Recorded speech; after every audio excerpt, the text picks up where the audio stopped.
தற்போது கிடைத்த அண்மை செய்தி. சவுக்கு சங்கர் வழக்கில் குற்றப்பத்திரிகை தாக்கல் செய்யப்பட்டுள்ளது. சவுக்கு சங்கர் மற்றும் ஃபெலிக்ஸ் ஜெரால்டுக்கு குற்றப்பத்திரிகை தாக்கல் செய்யப்பட்டுள்ளது. கோவை நீதிமன்றத்தில் ஆஜர்படுத்தப்பட்ட சவுக்கு சங்கர், ஃபெலிக்ஸ் ஜெரால்டு இருவரையும் சந்தித்து பேச அனுமதி வழங்கப்பட்டிருக்கிறது.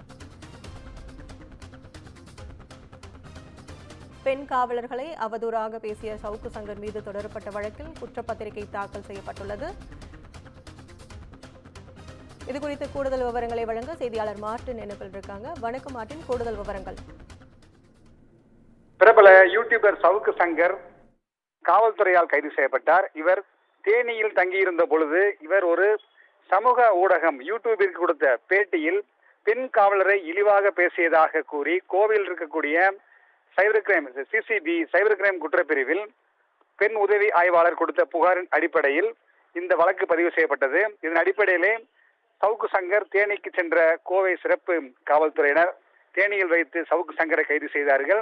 பின்பு இவர் கோவை நீதிமன்றத்தில் ஆஜர்படுத்தப்பட்டு கோவை மத்திய சிறையில் அடைக்கப்பட்டார். இதற்கிடையே இந்த வழக்கு தொடர்பாக இவர் ரெட்பிக்ஸ் என்ற யூடியூப் சேனலில் அவரை நேர்காணல் நடத்திய அந்த யூடியூபின் செய்தி ஆசிரியர் ஃபெலிக்ஸ் ஜெரால்டும் இதற்கு உடந்தை என கூறி இந்த வழக்கில் சேர்க்கப்பட்டு அவரும் கைது செய்யப்பட்டார். சவுக்கு சங்கர், ரெட்பிக்ஸ் யூடியூப் சேனலை சேர்ந்த ஃபெலிக்ஸ் ஜெரால்டு இரண்டு பேருமே கோவை மத்திய சிறையில் அடைக்கப்பட்டிருந்தார்கள். பின்னர் திருச்சி, சென்னை, தேனி என தொடர்ச்சியாக இவர்கள் மீது 7 பிரிவுகள் 7 வழக்குகள் பதிவு செய்யப்பட்டுள்ளது.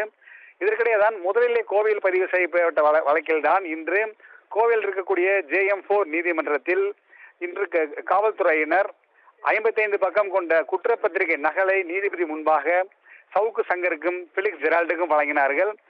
அது மட்டுமில்லாமல் இந்த குற்றப்பத்திரிகையிலே இவர்கள், அதாவது இந்த சமூக ஊடகத்தில் பெண் காவலர் குறித்தும் அவதூறாக பேசியது குறித்தும் இந்த குற்றப்பத்திரிகையை தயார் செய்திருக்கிறார்கள். மொத்தம் 55 பக்கம் கொண்ட அந்த குற்றப்பத்திரிகை JM4 நீதிபதி சரவணபாபு முன்பாக இன்று சவுக்கு சங்கருக்கும் ஃபெலிக்ஸ் ஜெரால்டுக்கும் கொடுக்கப்பட்டது.